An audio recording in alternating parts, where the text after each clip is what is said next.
Hi, good afternoon, and welcome to this week's ATL Home Market. I'm Ira Miskin. I'm broker and co-team leader for Your Home Sold Guaranteed Realty and the Miskin team, along with Stephanie Miskin. Hi, Steph. Hello. Who's co-team leader for the Miskin team, and our terrific senior team advisor, Stephanie Gulley, who's joining us this week. Hey, Steph, how are you?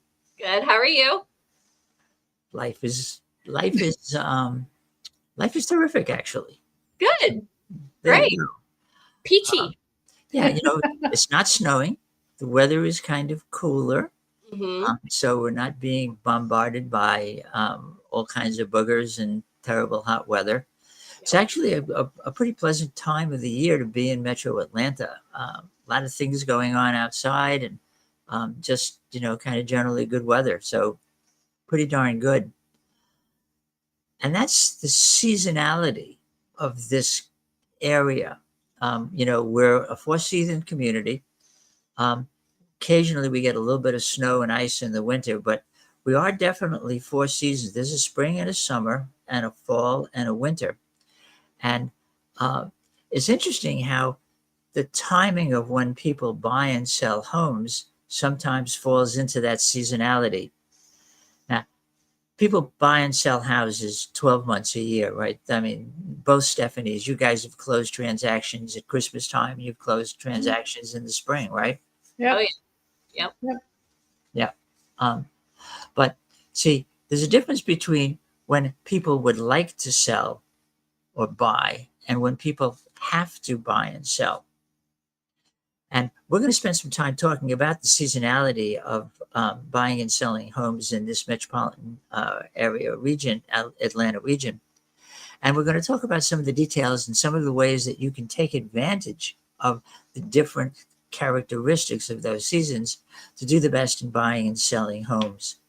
But before we do that, Steph M, Yeah. got, some cool things for us to talk about and see what's going on around town this week. Yeah, I have some cool things, definitely. All right, so this is one of my all-time favorites. I've been talking about it for a while, but now it's really coming closer to the event. And it's the Piedmont Park Art Festival. It's actually going to be taking place on August the 16th to the 17th in Piedmont Park. It is been around forever. It is one of the best art shows in the area.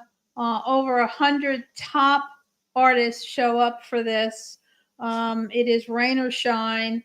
If you've never been to the Piedmont Art Festival, it's a wonderful art show with fabulous art. I mean, everything is juried, and you need to go there. Again, that is the Piedmont Park Art Festival, August the 16th to the 17th.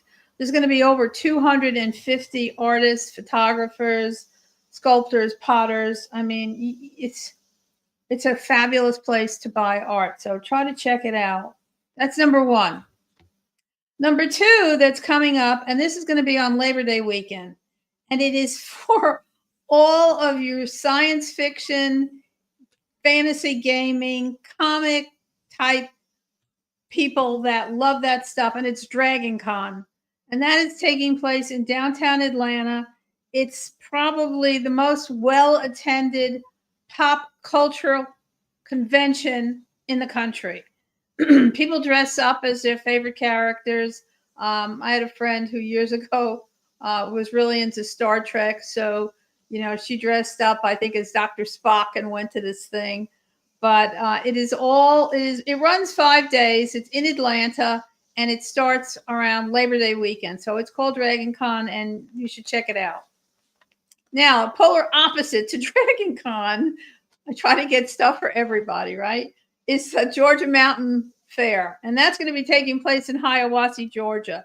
And this is a good old-fashioned country fair. It is actually the 75th annual Georgia Fair, and it is up in Hiawassee, Georgia, right over there near Lake Chateau.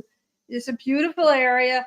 So if you and your family decide you want to check it out, it is going to be August the 15th, 16th, and 17th is one weekend. And then the following weekend, the 21st, the 23rd to the 23rd. And it's just a good old fashioned carnival with rides and concerts and food and up there on Lake Chateau. So you can make a nice weekend of it and enjoy the lake also. Now, I always talk about a state park.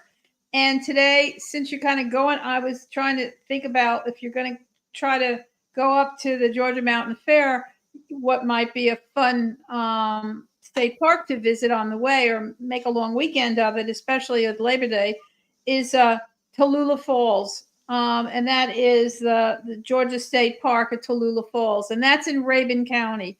It's a beautiful, gorgeous park with great waterfalls and deep gorges and wonderful hiking trails. It's family friendly. You know, there's all different levels of difficulty, whether you're an experienced hiker or you're like me and you just kind of want to take a stroll. There's all different kind of trails. So you can stop off at Tallulah Falls either on your way up to the mountain, Georgia Mountain Fair, or on your way back down, you can stop. So I wanted to talk about that a little bit.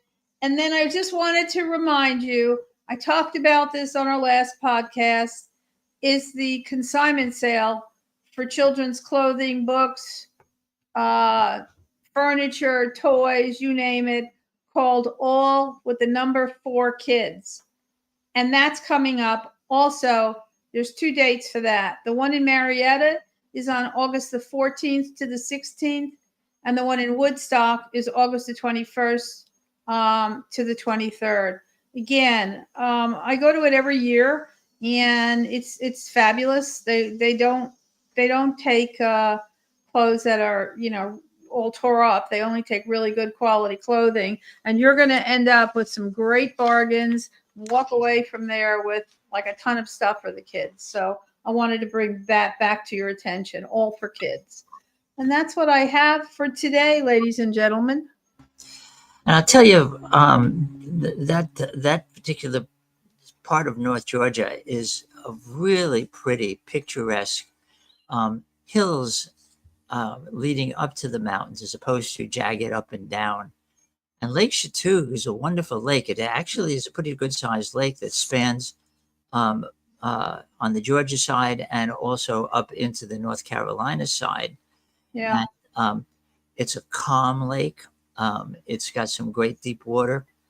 Fishing, fun, but that's a terrific lake. If you want to go out and you just want to experience boating or canoeing, or if you want to rent a pontoon boat and know that you're in visual sight of the land if you decide, well, I got to come home.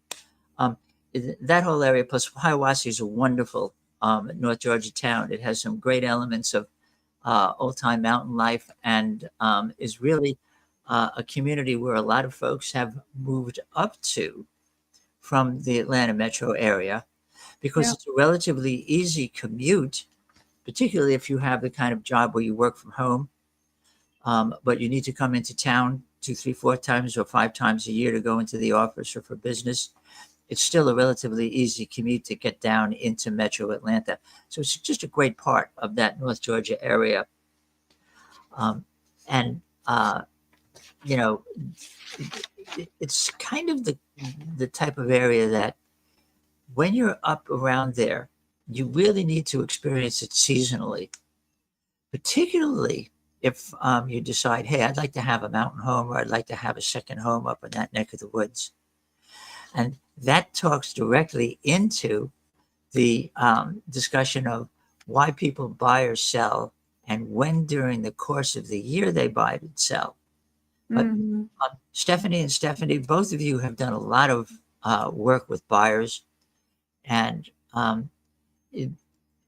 some buyers buy because they got to buy now, but a lot of buyers buy because they decide they want to buy now. What are the differences, and what are the kind of things that you have learned from people that you've helped about why they choose to buy or sell when they actually do? Well, you know, I mean, everybody's individual, and some people are, they, like you said, they have to buy now because they got a job transfer, and so they've been told they live in Chicago and they've got a job down here in Georgia. They got to move, so it doesn't matter what time of the year it is. They've got to pack up, come down here, and move. Other people plan it. They'll like say like what you're talking about, buying a second home up in the mountains. Well, one of the best time to buy land, or if you're going to buy a house on some land, is actually in the wintertime when there's no leaves on the trees. So you can really see how the land is laid out and what the terrain looks like. So winter is a great time to go up to the mountains and buy a house. Other people are saying things like, well, we want to move, we're expanding our family, but it's a school year. So they're going to wait and they're going to say, okay, well, let's try to do this when the kids are out of school. So we get them settled in the summertime. So it really does run the gamut of what the individual needs of the person that you're working with has. Sometimes it's also a like a personal goal of theirs. Like, I'm giving myself 2 years and I'm buying a house, and they stick to that.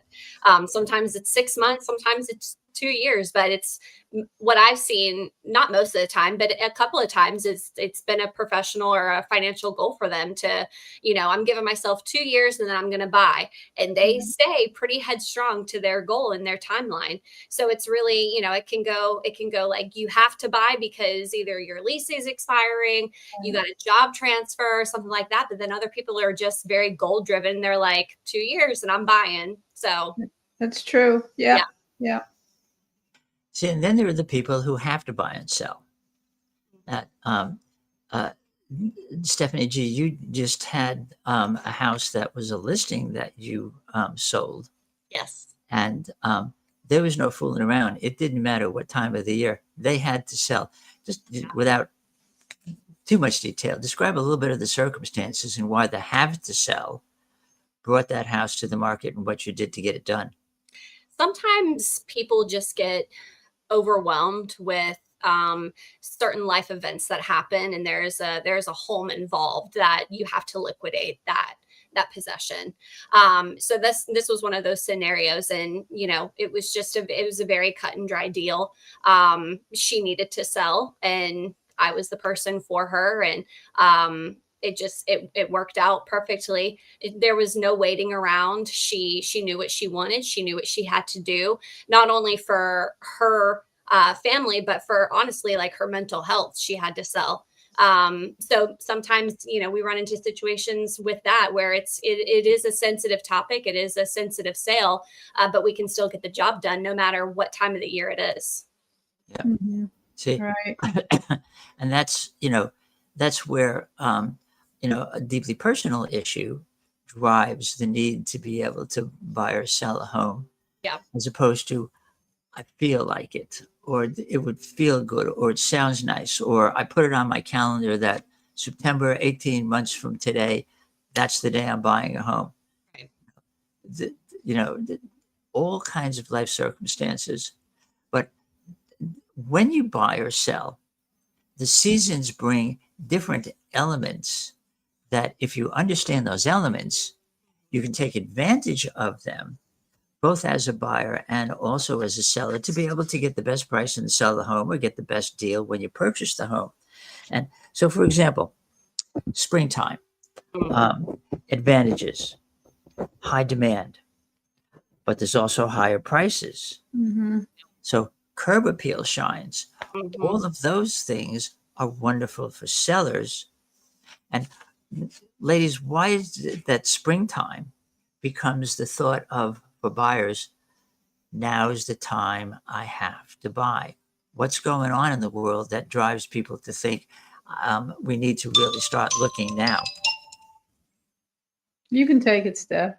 I think, honestly, like, with Georgia weather, sometimes we have just really brutal winters, and whatever home that the buyer is in, they're just kind of sick of it. And they're like, I just want to buy something new. The weather's great. It's great weather time to go out and look for homes. The yards are so pretty when you go and look at them.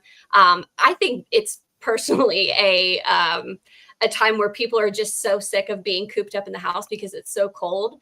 And spring is just so neutral here. Most of this, well, I wouldn't say most of the time. I mean, it can be pretty brutal here. But I think it's just a great time for buyers. They typically, are just wanting to kind of wander out into the world and see what homes are out there. So that's what I've seen. I see a lot of buyers in the springtime because it's really typical to have great open house weather so that they can go and tour homes and you don't have to like run in from the, freezing cold or blistering heat. So that's what I think. I think people like to buy in the springtime just because of the weather. It's just beautiful weather. Yeah, and I also think too that they think that you know what, if you have children, Yeah. it's like let the school. They see the school year ending, emotionally, then they end so early here in the South. I mean, they're out of school in May, right? Yep. So people are thinking, okay, so let's start looking in the spring. Let's start really, let's get activated here in the spring so that in the summer, the kids have all that time to settle in, make new friends, so that they're not starting maybe a new school district, right? They might be starting a new school district. So now they have some friends and they've had some time to acclimate themselves to get ready to start the new school year. And I think I see that a lot also. For sure. Yeah. So for sellers, it's a really good time if you've spent the winter and the early part of the spring getting your house prepared, getting that house on the market, around April, May, June. Right.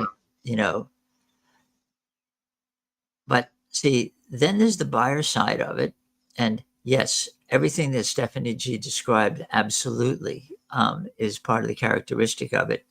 But when you're working with a buyer, you have to know how to negotiate to be able to get that home that the buyer wants and at a price with terms that they want, because there's a lot of people out there that want to buy. And so there's increased competition for those homes. Right. So Stephanie, whoever wants to grab it or both, what do you think about, what do you think about somebody named Ira to get on, join us at some point? And that'll be interesting.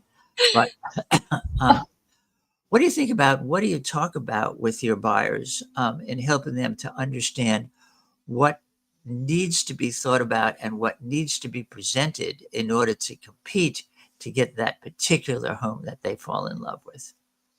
I always let them know that during this time, it can be really competitive, price wise, term wise. So I don't say I want them to move fast, but I do reiterate the sense of time is of the essence because people do move pretty fast if it's in a good school district or anything like that. I mean, if we're looking at a house that is very competitively priced in a really good area and is just really highly sought after, I always reiterate and let them know, hey, if you do want to do this, then here's how fast we need to move, because people will move faster.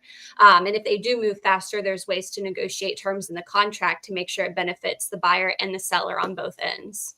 Yeah. Okay. Now, driving into the summer, and this is something Stephanie mentioned, winter's can get chilly here.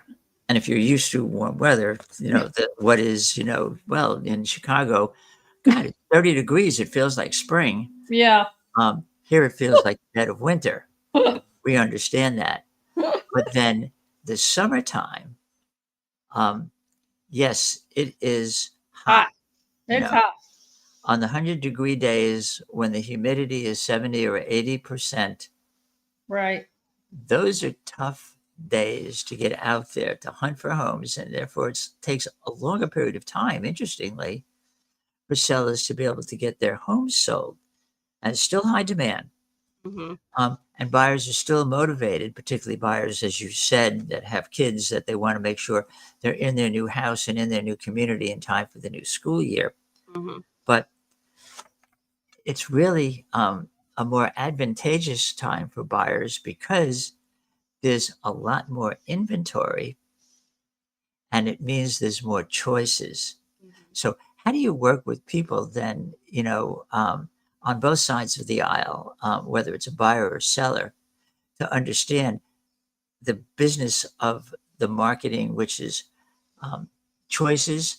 I have lots of choices as a buyer, but as a seller, you're competing against those choices. How do you balance those two, particularly if you know that, on the one hand, you have buyers and on the other hand, you have sellers? Well, they have to be realistic. I mean, then they have to listen to us because we know what all the statistics are. So if they think that, there's a house that it's well priced and it shows well and it hasn't been on the market that long and they're going to go in there and they're going to lowball them, but they really like this house, they have to understand that when we show them the stats and we tell them that this is what this house is going to sell for, this is not the time to lowball somebody. If you don't care about the house, that's a different story. But if you really care about it, you have to understand the market and you have to understand that this is our job, that we don't, they might look at 10 houses, whereas, we look at hundreds of houses all year long and we study the market and we study the numbers.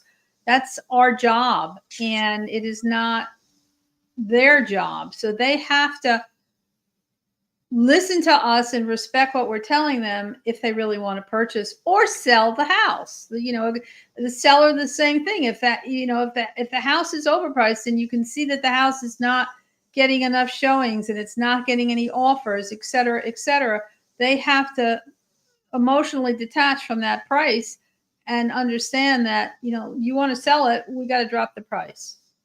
Yeah, I think it's about setting expectations too, no matter what season we're in, and just making sure that no matter if you're a buyer or a seller, knowing the expectation for the upcoming transaction that you're in, because I think sometimes there's unrealistic expectations and then a lack of expectations. And so it's like, if you have a seller that listed their house end of May and then you go into the summer, they're kind of sometimes freaking out, like, why isn't my home selling?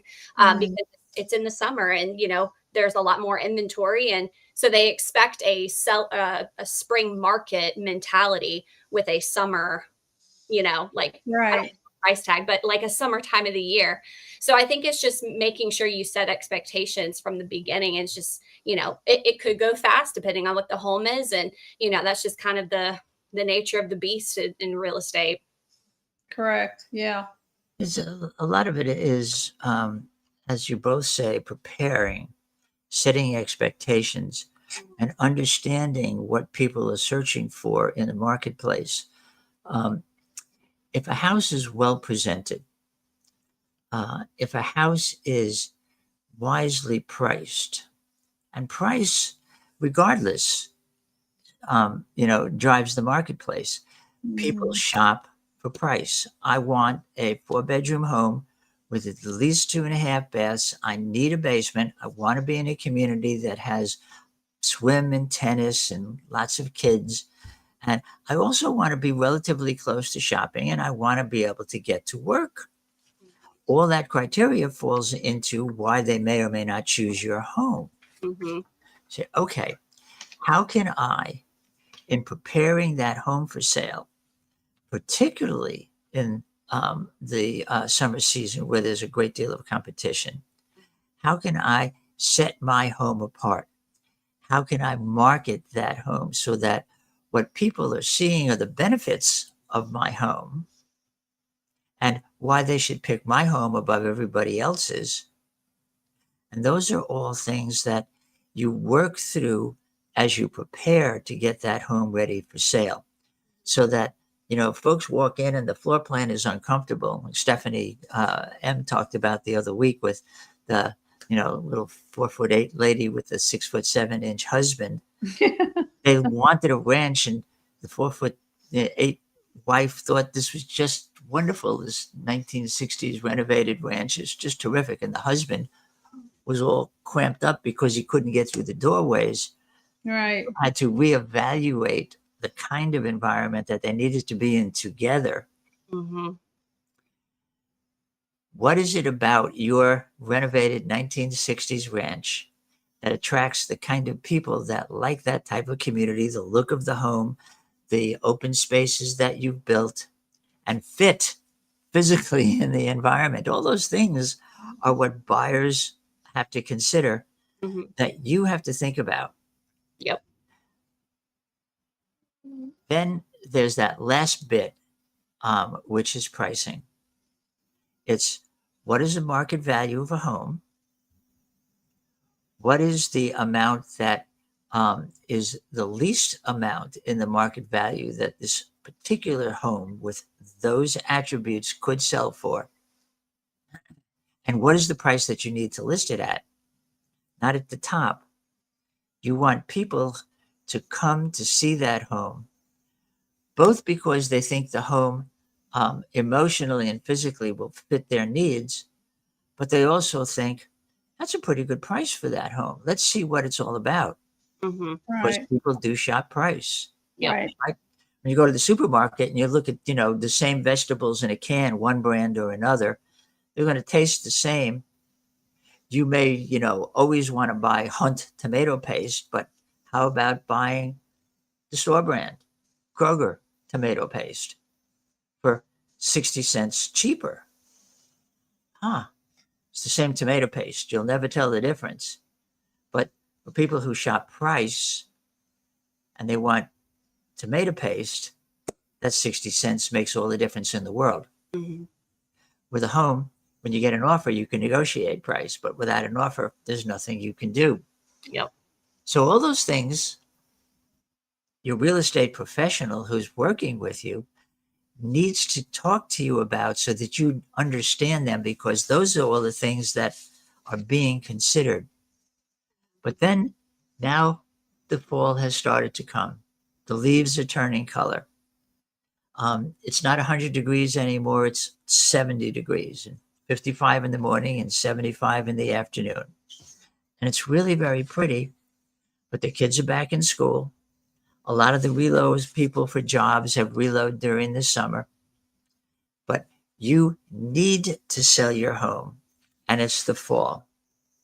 So what does the fall look like, that September through November period? And what are the kinds of things that sellers need to consider and that buyers need to consider as advantages when you're out shopping or out selling, that the fall brings to it that spring and summer don't? What do you guys think? I think for buyers, there's less competition. I mean, there are some homes on the market, so it's not as, I mean, you still want to, move at a rapid pace if there is a home on the market that you like, because you never know who could be next in line to want to put it an offer. But in my experience in selling in the between September and November, it is advantageous for buyers to buy in those times because there is, less competition. Right. Absolutely. And then they might be dropping the prices too, because if the house has been on the market for a while and they didn't sell it in the summertime and now it's the fall, they're going to start serious, and they got to sell the house. They're going to start really thinking about dropping those prices, which means for a buyer, this is a great time to put in an offer. Mm-hmm. So then for the buyers, there's the advantage is less competition, and also the opportunity for being able to buy a house that had to drop its price in Correct. order for it to be attractive because it just didn't sell in the summer. Mhm. And it brings to mind something that is emotional, which is that if somebody is shopping for a home and it's the fall or the winter, usually there's less emotional urgency to be able to buy that home, so that the buyers can be a bit more choosy about what they see, which just simply means that the seller needs to um, take advantage of knowing that buyers may be choosy and do things in that home, to that home, to create a feeling of warmth, of attractiveness, of gathering, so that when the buyer walks into the house, the first thing that they think about is this place feels pretty good. and then they walk around and see it, right? And both of you have experienced that, right? People walk in the house and they go, "Oh, gag me, this place feels terrible." Yes. Yeah, of course. Yeah, It's absolutely. instant too. And that's the crazy thing is most of the time when buyers go in a house and they have an icky feeling, it is as soon as they walk through the front door. And that's how you know they don't like it. But it's also the other emotion too. They walk in a house and they're like, this is it. And I've had those as well. Yeah. Yeah. Yep. So now it's cold and everybody's chattering. And I take out my good to 40 below down coat that I wore when I lived in Chicago years ago that I still have just for protection. But there are still people who need to sell or need to buy. How does the winter time affect that buying and selling process? Well, there's less competition, obviously, and you have there. If you got a buyer that really wants to sell, and they're more motivated. Mhm. You know, if you got to buy a house in the wintertime and it's Christmas and it's Thanksgiving, you're more motivated. So you're gonna probably pick a house quicker than you would say if it was a lovely springtime day and you could mosey around and look at 15 houses. Well, you might only look at 5 houses in the wintertime. Mhm.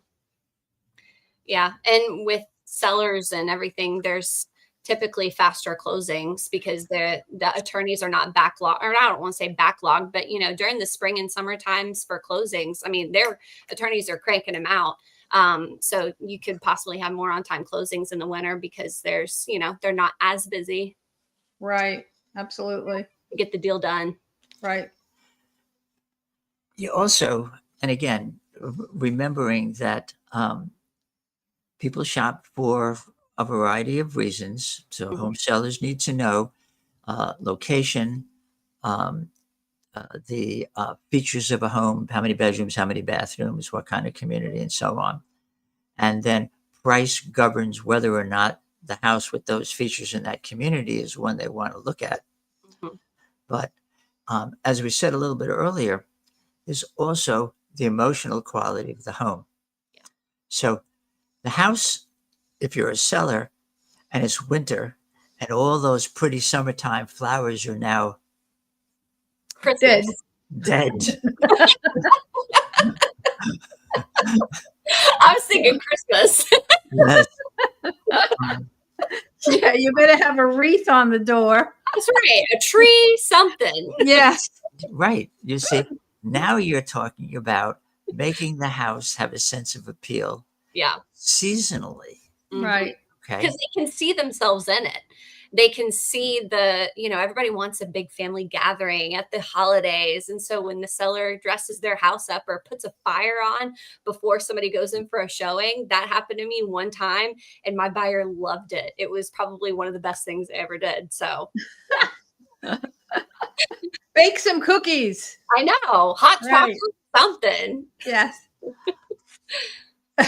The smartest um, programs all center around how do you feel? Just as you said, somebody walks into a house, they open the door, they hate the place.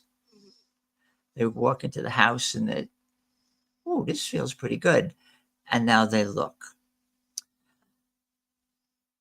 And the idea of cookies, and people are less trustful these days, those cookies. Oh.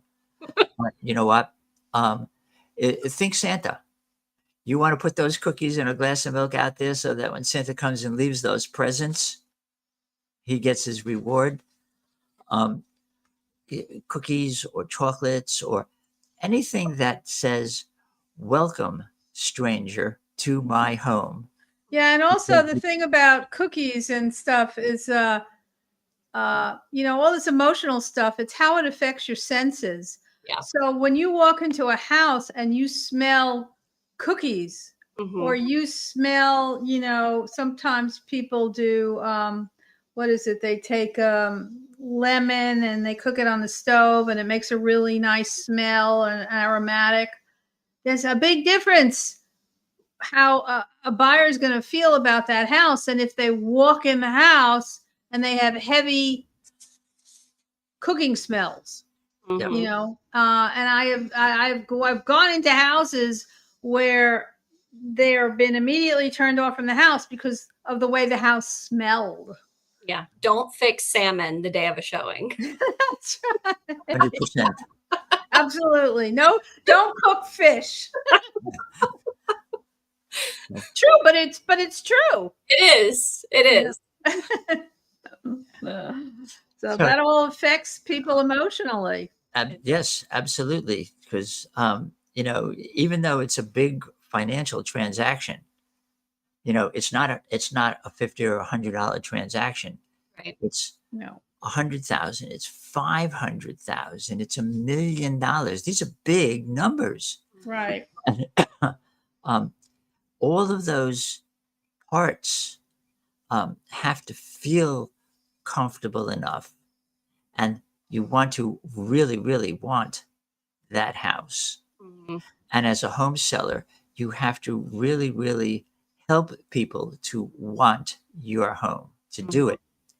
So there are things that you should be doing and that you should be working through and thinking about seasonally, so that if you say, hey, I want to sell my house in the spring and summer, what should I be doing January, February, March, April to get my house ready for sale, Right. not have to do it in a rush if you're not put in a situation where you absolutely have to sell today, Mhm. in order to bring that house up to that moment where now the house is going to be on the market for everybody to see. So, what are kind of the typical things that we would tell a home seller? Okay, get started. Here's what you need to do. Here's your big checklist. What do you tell them? Clean the house, declutter, especially with the beginning of the year. That's typically the time where people are like, new year, new me. I'm throwing everything away, and there's a dumpster in their front yard, right?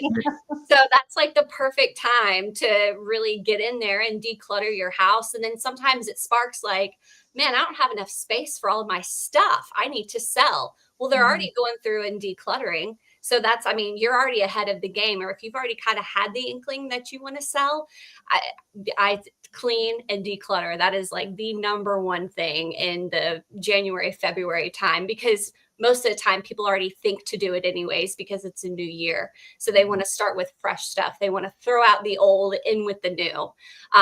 So that's, yeah, clean. And Right. that's pretty much the time when you want to start putting together your team. Yeah.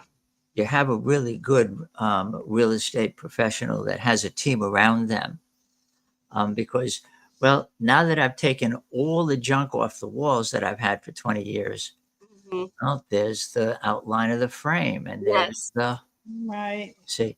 So there are steps that you have to take, and you have to have a team of people that can help you economically and timing wise to accomplish all of those things. Yeah, Well, I mean, it could take a couple of months. I remember the last house that Josh listed out there in Ackworth.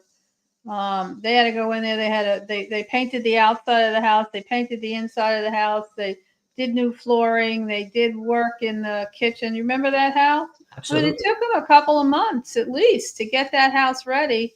And then when they put it on the market, I mean, it sold in a week. That's right.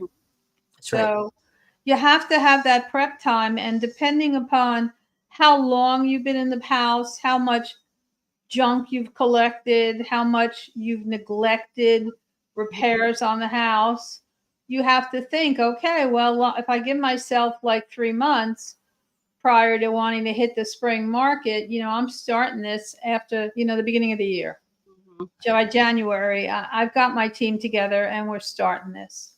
Yep. So using that time date, then that goal would be to say, okay, we've got everything that needs to be done completed, because the target date to get this home on the market is April. Yep. Just as we're coming to the end of the school year, so that people can find the house, buy the house, move into the house, and then have a month to get used to the community and kids make friends and Yep. so on. and then start school again in August. So it's that cycle. But if you're anticipating the spring summer market to buy any time of the year, really, but if you're really anticipating it, what are the things that buyers need to do to get prepared to be able to not just find the house, but be able to buy the house? Yeah, well, they better talk to a loan officer early on. Yeah. First thing, to find out how they stand financially. I mean, to me, that's like the most important thing. Yep. It's like, how much money do you have? How much money do you have saved? What is your credit rating like? What is your debt to income like? So that you know out the gate, okay, so I'm looking at this price point. I'm looking in the, 5 to 700,000, or no, I'm not looking at. I can't do that. I need to be looking in the 3 to 500,000. So that to me is the number one priority. Yeah. Also making sure you have a good idea of what you want in your home. So that way, when you do meet with a real estate professional, you know exactly what to tell them. I need 3-bedroom, 2-bath, pool, double vanity, whatever it is. Go ahead and start your list of must-haves, because your current home may not have everything that you need as far as meeting your needs. So it's easier for buyers to define and kind of nail down what it is that they need in their new home as well. Right. Absolutely. Now, here's a question that has to do really with area and community, but falls into the same category. Are there some parts of the metropolitan area, all the way down from, Fairburn on the south, all the way up to, Waleska on the north, and so on? Are there different parts of Metro Atlanta that there are time-wise, season-wise, criteria and reasons why it's easier or more difficult to buy or sell, to shop for homes, to sell homes in different areas? Have you experienced any of that? Not really. I don't believe that there's much of a difference for me. So let me throw out something.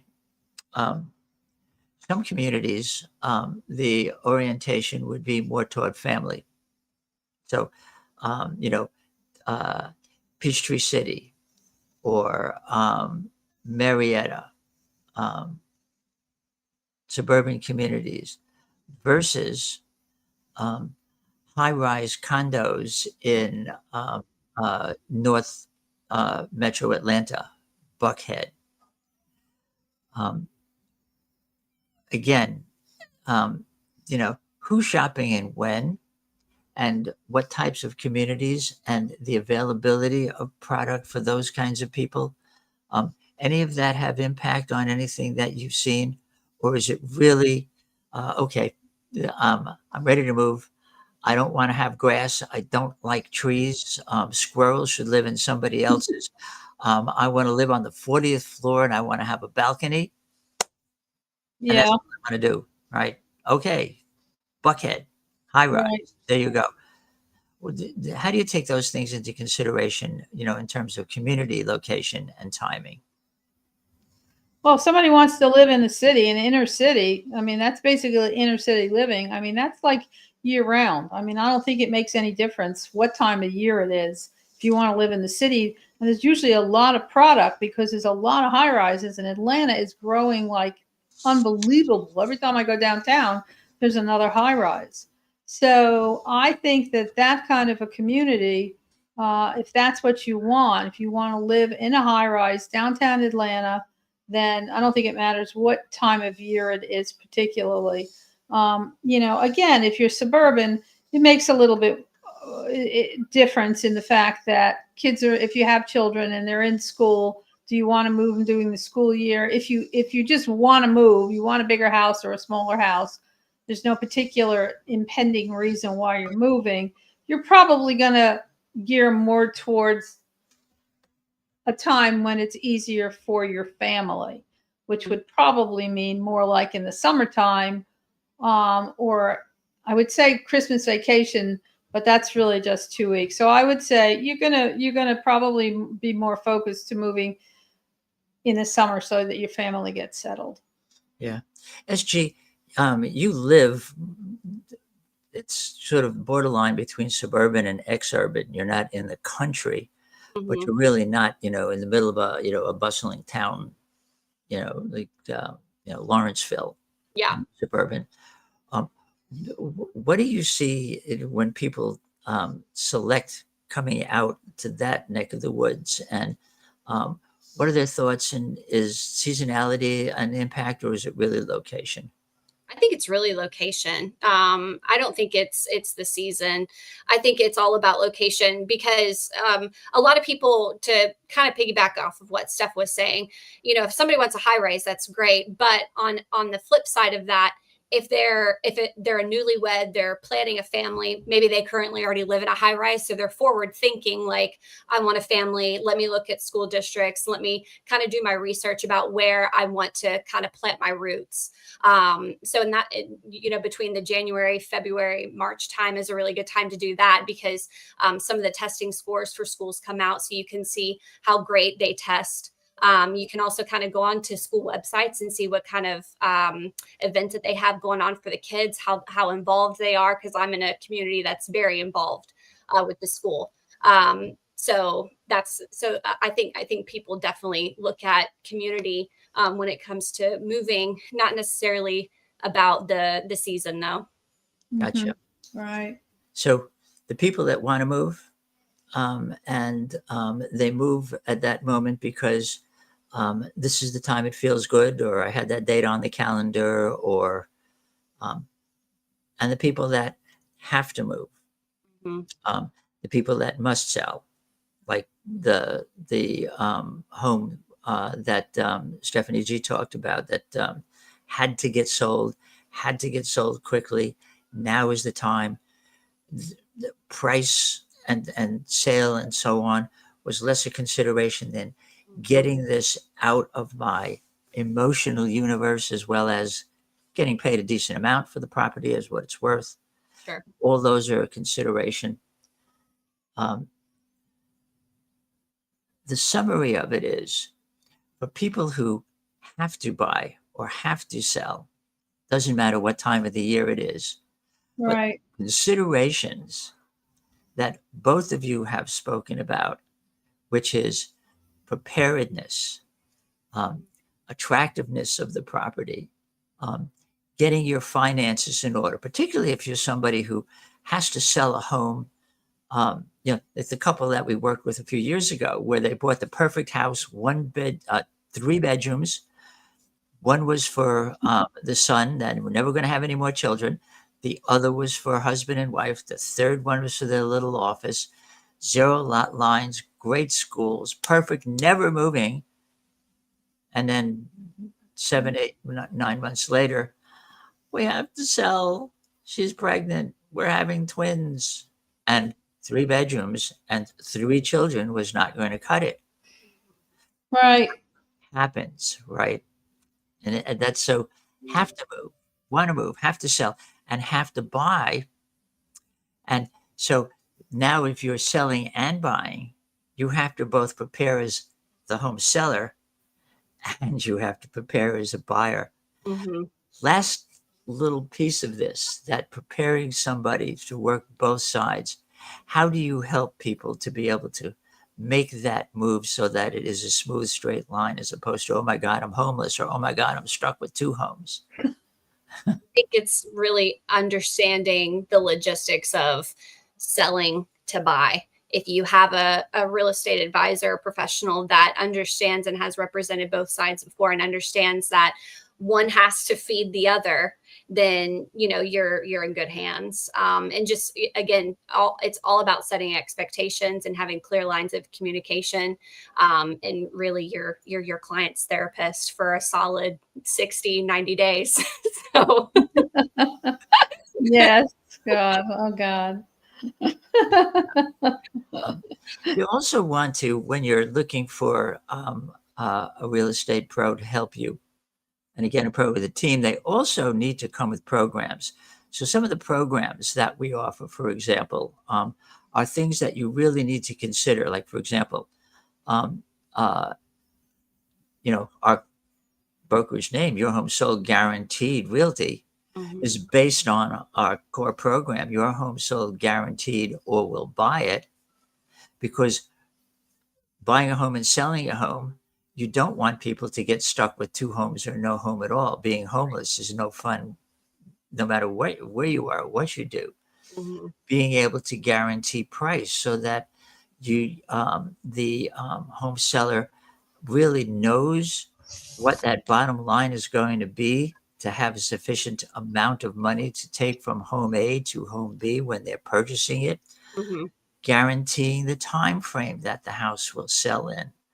All of those sorts of things need to be in place when you're purchasing a home, when you're selling a home rather, so that there's a sense of comfort and assurance that you can get from point A to point B without there being a problem, including programs like a program we have, which is sell now, buy now, sell later, Right.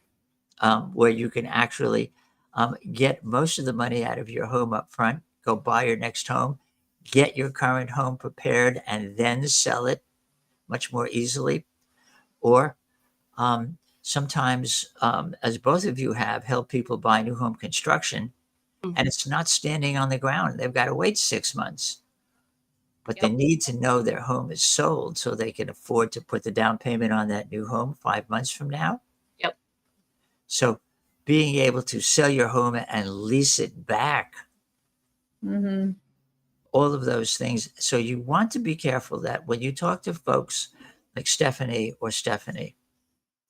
who really have that depth of experience and also have the range of programs that you need to be able to accomplish the tasks that are part of being able to buy or sell a home, Mhm. regardless of the season. Those are things that you need to really be looking at and looking for, which is why Your Home Sold Guaranteed Realty actually came into being, simply because we understand that creating a sense of comfort and your buyers and sellers knowing, as Stephanie G said, how to set expectations so that you achieve what you want to accomplish. Mhm. That's really number one priority, second mile service. So just to wrap up, any things that either of you might say to buyers and sellers, just to give you them a sense of knowledge and comfort about when you're ready to do it, this is where you go. I just treat him like my best friend. Like you and I are locked in. So and I always tell them I overly communicate. So if I ever am talking too much, please be more than happy to tell me to be quiet. But I'd rather over communicate than under communicate. That so I always just have the conversation with them, and I'm like, we're best friends now. So you've chosen me as the person to help you. So that's what I do. Yeah. Yeah. That's pretty important. Top on the list, communication. I'm your best pal. Yep. I'm here to help. Yep. And that's my role, Yep. 100%. And I'm also here if you want to cry. So Which is all part of the process, you know? right, Yes. because it's emotional. It's Yes. financial and it's emotional. So Yeah, absolutely. So, okay. So, Miss Stephanie M., give us a quick summary of all the cool things that there are to do in the next week or two and coming into Labor Day, and then we'll get signed off. Okay, I think I got something for everybody, no matter what you like. That's what I try to do. So, Piedmont Park Arts Festival, August the 16th to the 17th, down in Piedmont Park, Saturday and Sunday, 10 to 5. Great, fabulous art show. Check it out. Bring your checkbook. All right. Labor Day weekend for all you sci-fi fans and fantasy, gaming, comics, that type of individual who likes Star Trek and, you know, Thor and I don't know, all that stuff. Dragon Con, downtown Atlanta. Check that out. Lots of fun for if that's your cup of tea. Then we got the Georgia Mountain Fair up in Hiawassee, Georgia, and that one's going on the 15th to the 17th of August, and the 21st to the 23rd. A good old fashioned mountain fair, fairgrounds kind of day. up in right over there over Lake Chatuge. So check it out on your way up or your way down. Check out the state park, Tallulah Falls. Go for a nice hike, either a nice easy one or a more challenging one. Beautiful, beautiful state park.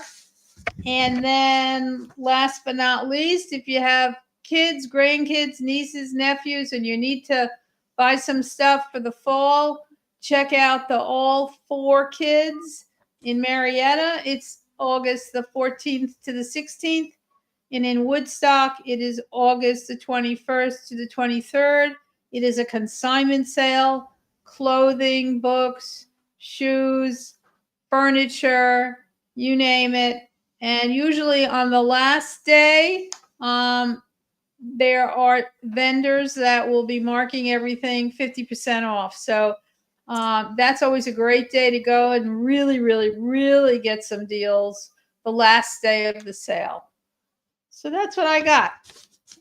And that's a bunch. That's a bunch. I want to thank both Stephanies for really giving us, I think, some very wonderful and very concise information about how to look at buying and selling and understand the seasonality of the marketplace to be able to take advantage of being able to sell that house properly, buy that house properly, and feel good about the process once you've gone through it and you've gotten it complete.